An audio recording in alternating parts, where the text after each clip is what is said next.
I thought I knew everything about my wife. We had been married for 8 years, sharing dreams, laughter, and even the small, mundane routines that somehow made life feel whole.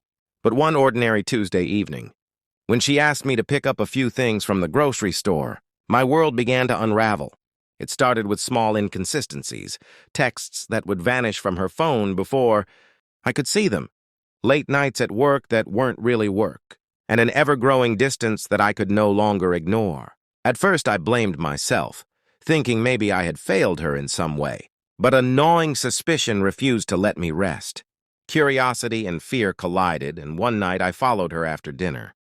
She drove not to her office, but to a quiet cafe on the other side of town.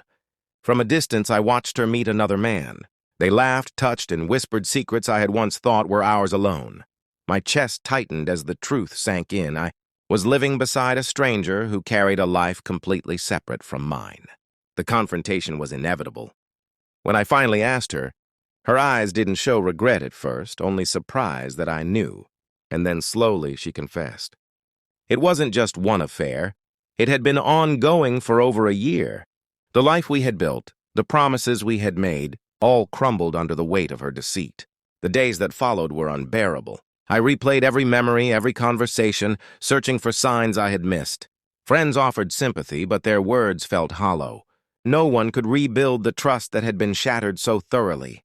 I felt like a ghost in my own home, a stranger watching the woman I loved fade into someone I no longer recognized. Despite the pain, part of me wanted to understand why.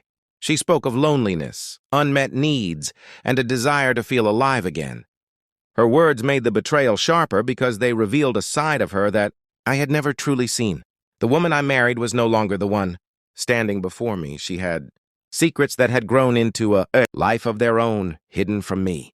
Eventually, I realized that forgiveness was impossible, not because I wanted revenge, but because the foundation of our marriage no longer existed. We parted ways quietly, with nothing left but memories and the lingering echo of what could have been. The life I thought I shared with her was never real. It had always been a carefully crafted illusion. Even now, years later, I sometimes wonder if she ever regretted what she did or if she moved on without a backward glance. I know one thing for certain, the truth, when hidden for so long, can destroy everything you hold most dear. And in the aftermath, all you are left with is the painful knowledge that the life you thought was yours was never yours at all.